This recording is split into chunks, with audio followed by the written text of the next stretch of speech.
हाँ, जिज्ञासा के प्रारंभ में भी ये बात आई थी, किसी ने उठाई नहीं। कभी कभी प्रकृति भी बड़ी विचित्र होती है, किसी के पीछे पड़ती है तो एक साथ पड़ती है। अभी हमारे पूरे संघ के भगवान आचार्य महाराज अभी समाधि हुई थी। दूसरी एक श्राविका जिसने आचार्य श्री की भावनाओं को, उनके द्वारा किए गए कार्यों को इतना अच्छे से कार्य किया, क्योंकि मर्यादाएं होती हैं, कितनी बड़े साधु हों, आचार्य हों, महिलाओं को संभालना और बच्चियों को संभालना बहुत कठिन होता है। तो हमारे संघ में शुरू से 3-4 ये महान श्राविकाएं रही हैं।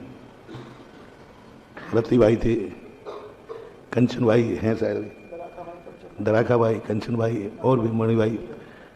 उनमें से मणिबाई एक ऐसी कुशल संचालिका रही हैं आश्रम की। आज जो कुछ भी, जितना भी आरिकाएं आप देख रहे हो, सब इन्हीं की गोद में पली हैं। कल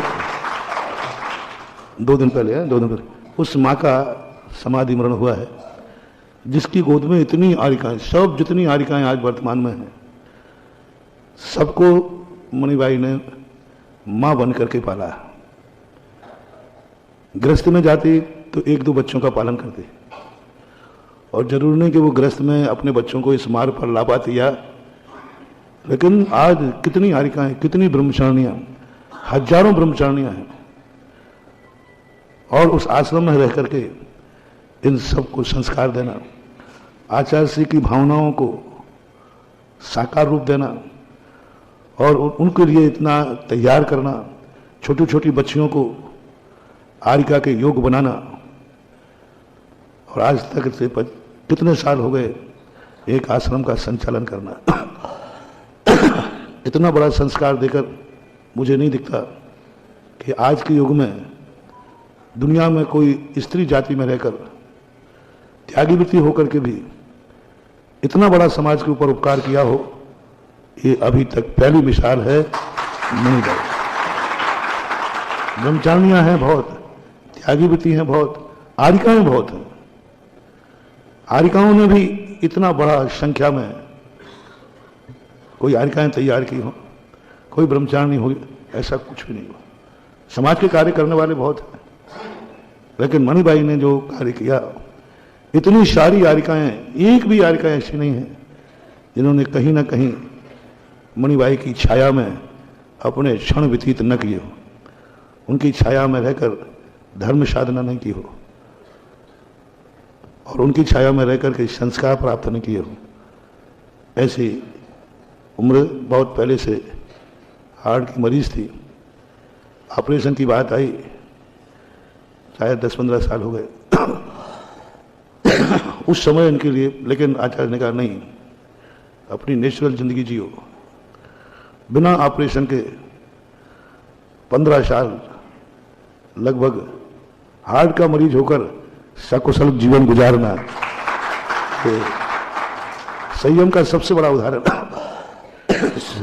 साधना का उदाहरण है। जबलपुर आश्रम, पहले सागर आश्रम को चलाया, फिर जबलपुर आश्रम में संचालित करके, कल परसों का समय था, उन्होंने बड़ी शांतिपूर्वक अच्छी तरह, यदि ऐसी माताएं, ऐसी नारियां भारत में समय समय पर होती रहे तो सारी नारी जाति का उद्धार होता रहे।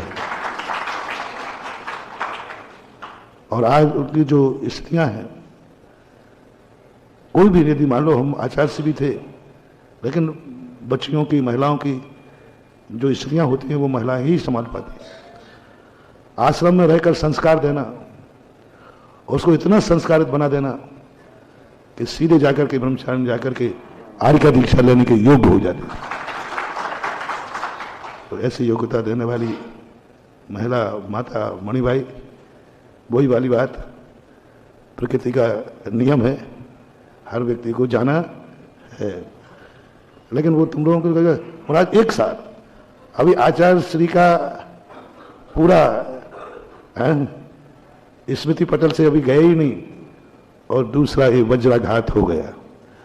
अब ये आश्रम की, हालांकि अब सारी ब्रह्मचारिणियां आरिकाओं के पास हैं।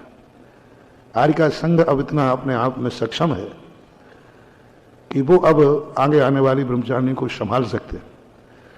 लेकिन उन आरिकाओं को तैयार करने वाली ये 3-4 माताएं थीं जिनमें अभी 3 की समाधि हो गई, रत्तीबाई, दाखाबाई और मणिबाई। कंचनबाई अभी हैं, मुझे लगता है 106 वर्ष। अभी एक बाई हैं जिन्होंने आज 106 वर्ष की हो गई लगभग। अच्छे परिणामों से समाधि हुई, अच्छा जीवन में उपकार किया है। अब ऐसे उपकार करने वाले लोग जब कालांतरों में जन्म लेते हैं तो परम उपकारी पदों पर जन्म लेते हैं, जिन पे लोगों का बहुत बड़ा उपकार हो, बहुत उपकार होता है, ऐसे पदों पर जन्म लेते हैं। मेरा यही आशीर्वाद है कि उन्होंने जिस भावनाओं से संघ के त्यागी वृत्ति बच्चियों को, बहनों को जो संस्कार दिए हैं, वो संस्कार तो अमर रहेंगे ही, उसके साथ में आपके दिए उपकार भी यह समाज, यह नारी जाति सदैव याद रहेगी। और आपका, मेरी तो भावना है कि जिस ढंग से तुमने कार्य किया है और अंत जीवन जिस ढंग से संहार किया है, तो नियम से स्त्री पर्याय से मुक्ति पाकर देव में नियम से पुरुष में ही जन्म लिया है। स्त्री पर्याय का विच्छेद करके पुरुष हुए हों और पुरुष होकर के मुनि बन करके मोक्ष प्राप्त करें, यही मेरा उस जीव के लिए आशीर्वाद है। आइए कुमारी गरिका।